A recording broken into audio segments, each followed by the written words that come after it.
Isang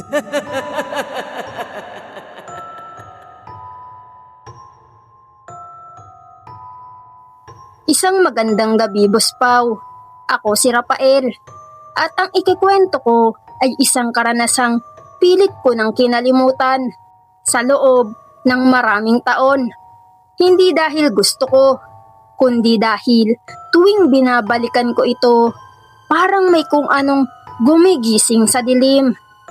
Nangyari ang lahat ng ito nung ako'y 23 taong gulang pa lamang. Nakatira sa isang lumang paupahang bahay sa Barangay San Isidro, Antipolo, malapit sa gilid ng kagubatan at hindi kalayuan sa hinulugang taktak.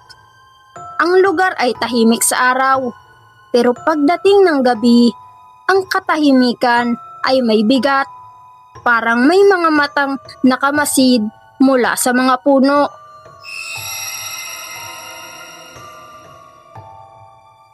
Lumaki ako, Boss Pau, na hindi masyadong relihiyoso, pero may takot sa mga bagay na hindi nakikita. Nagtatrabaho ako noon bilang field researcher ng isang maliit na media group na naghahabol ng mga kwentong kakaiba, mga pamahiin, lumang bahay at mga lugar na sinasabing pinamamahayan ng kung ano mang hindi maipaliwanag. Hindi ako naniniwala noon na ang kasamaan ay may hugis o pangalan. Hanggang sa dumating ang gabing iyon. Nagsimula ang lahat, Boss Pau, sa isang assignment sa Marikina Riverbanks, kung saan may kumakalat na kwento tungkol sa isang lalaking natagpo ang patay. Walang sugat, pero baluktot ang mga daliri at parang napunit ang loob ng mga mata. Ang mga tao roon ay may bulong-bulungan na may demonyong gumagala tuwing hating gabi. Sumusunod daw ito sa mga taong mahihina ang loob o mabigat ang konsensya. Hindi ko iyon sineryoso, Boss Pau, dahil para sa akin, lahat ng kwento ay may lohikal na paliwanag. Habang pinagsasama-sama ko ang mga detalye, Boss Pau, may isang lumang pangalan na paulit-ulit kong naririnig sa mga lugar na aking pinuntahan. Sa lumang simbahan ng Barasuain sa Malolos, sa isang abandonadong bahay sa Tondo, at maging sa isang liblib na baryo sa Quezon Province. Iisang presensya raw, iisang kasamaan. Pero iba-iba ang anyo. Hindi ito nagpapakita agad. Sumusunod daw ito.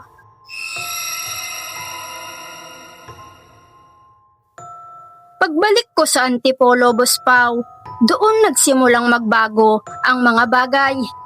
Ang una ay panaginip. Palagi kong napapanaginipan ang isang madilim na daan, basang lupa, at ang pakiramdam na may humihinga sa likuran ko. Wala akong nakikitang muka, pero ramdam ko ang bigat ng tingin. Kada magigising ako ay may marka ng putik ang sahig ng inuupahan kong kwarto. Kahit hindi ako lumalabas sa gabi, akala ko ay epekto lang ng pagod at imahinasyon. Lumipas ang mga araw, Boss Pau, at napansin kong tila may sumusunod sa akin kahit saan ako magpunta. Sa LRT Line 2, sa mga iskinita ng Cubao, at sa mga mataong kalsada ng EDSA. Hindi ko ito nakikita, pero nararamdaman ko ang biglang lamig, ang paghinto ng ingay sa paligid, at ang pagbigat ng hangin. Parang may bahaging hinihigop ang liwanag.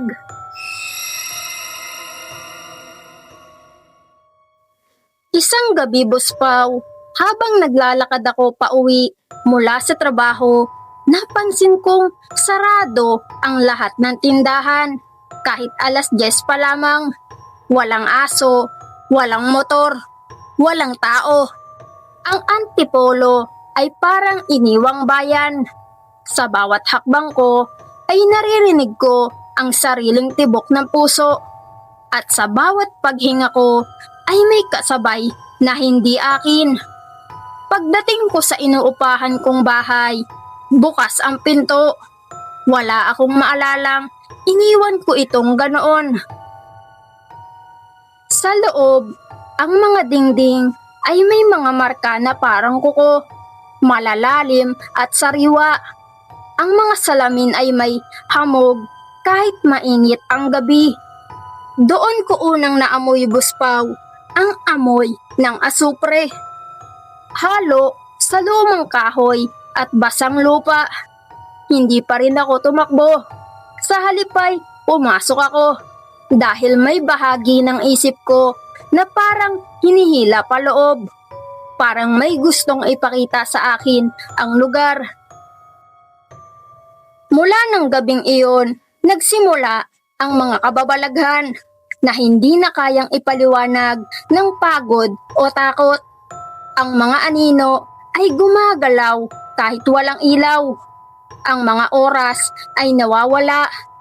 May mga gabing akala ko ay ilang minuto lang ang lumipas, pero umaga na pala. Sa salamin, hindi ko palaging nakikita ang sarili kong refleksyon. Minsan ay may bahaging nawawala. Minsan naman ay may nakadikit na hugis sa likuran ko. Parang pakpak na pilit itinatago.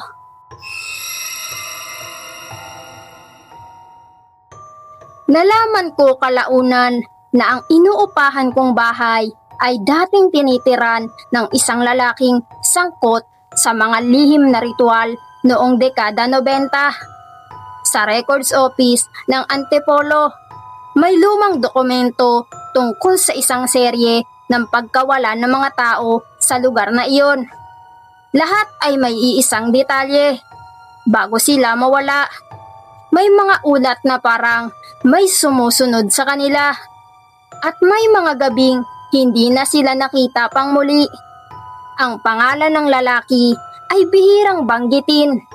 Pero sa mga lumang tala, malinaw na may sinubukan siyang tawagin na hindi na niya napigilan. Habang lumalalim ang kaalaman ko, Buspaw, mas lalo ring lumalakas ang presensya. Hindi ito nananakit agad. Pinapahina muna ang isip. Pinapabigat ang alaala. Binubuhay ang mga kasalanan at takot. Sa bawat gabing lumilipas, parang mas kilala nito ang loob ko kaysa sa sarili ko. Alam nito ang mga lihim kong hindi ko kailanman sinabi kahit kanino. Isang madaling araw, Buspaw, napadpad ako sa Tanay, sa gilid ng Daranak Falls. Kahit hindi ko maalala kung paano ako nakarating doon. Basang-basa ang damit ko at ang paligid ay balot ng hamog. Doon ko naramdaman ang pinakamatinding presensya. Parang may nakatayo sa likuran ko. Hindi gumagalaw, pero sapat ang bigat para halos hindi ako makahinga. Hindi ko ito nakita, pero alam kong naroon ito. Naghihintay ng tamang sandali.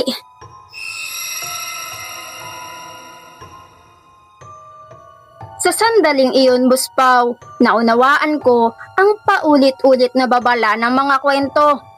Ang demonyo ay hindi laging dumarating para manira agad. Minsan, sumusunod lamang ito.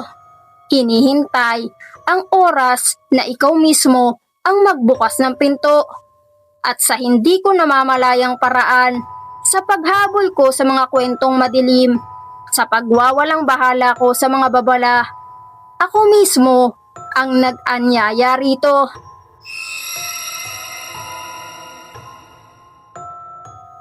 Hindi ko masasabi kung paano ito nawala o kung tunay ba itong umalis. Ang alam ko lamang, matapos ang gabing iyon, Buspaw, nagising ako sa ospital ng Antipolo. Walang malinaw na paliwanag kung paano ako natagpuan sa gilid ng bangin sa Tanay. Simula noon, iniwan ko ang trabaho.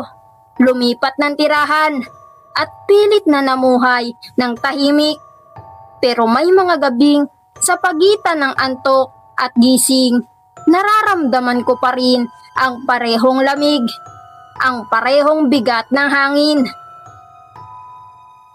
Hanggang ngayon, Boss Pao, tuwing napapadaan ako sa mga lugar na minsan kong pinuntahan, sa Marikina, sa Malolos, sa Tondo, parang may aninong sumusunod sa bawat hakbang ko. Hindi ko na ito hinahabol. Hindi ko na rin ito tinatakasan. Sapagkat alam kong ang ilang kasamaan kapag minsan mong pinansin ay hindi na kailanman tuluyang mawawala. Sumusunod lamang ito. Tahimik, naghihintay hanggang sa muli kang lumingon sa dilim. Mga ka-horror, ay maraming salamat po sa mga nakasubscribe na sa ating channel. At sa mga hindi pa nakasubscribe ay subscribe ka na, ka-horror. Maraming salamat.